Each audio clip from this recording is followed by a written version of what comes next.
ที่พิธีมอบหับห้องสมุด CSG สุดทำอิฐที่สาธารณรัฐประชาธิปไตยประชาชนลาวซึ่งได้จัดขึ้นอยู่ที่โรงเรียนประถมสมบูรณ์ลาวจีนบ้านหนองปิงเมืองจันทบุรีนครหลวงเวียงจันทน์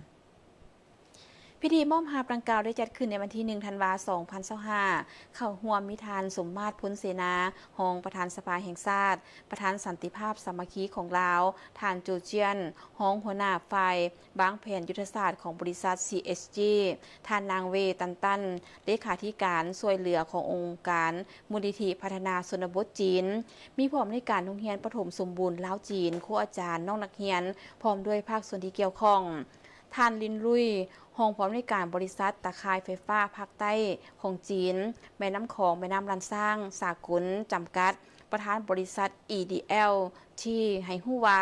ห้องสมุดแห่งนี้แม่นใช้เวลาการก่อสร้างเป็นเวลา90วันโดยการประกอบส่วนสนับสนุนร่วมจากหลายภาคส่วนของจีนเพื่อพัฒนาการศึกษาอยู่ลาวห้องสมุด CSG บ่เพียงแต่เป็นสถานที่สำหรับคนคว้าหาความรู้และการอ่านเท่านั้นแต่ยังเป็นเวทีที่สำคัญร่วมเอาความหวังเสื่อมต่อลาวจีนลาวในการเปิดประตูสู่โลกกว้างให้แก่เด็กน้อยลาวดังคำเว้าที่ว่าไฟฟ้า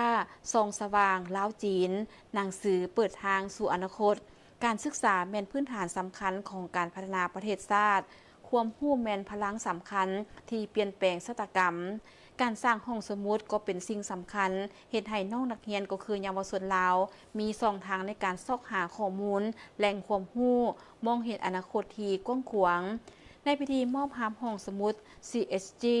นางได้มอบรถถีบธงใส่อุปกรณ์การเรียนอุปกรณ์กีฬาและอื่นรวมมูลค่า2ตื้อโกกีบให้แก่น้องนักเรียนภายในโรงเรียนประถมสมบูรณ์ลาวจีนอีกด้วย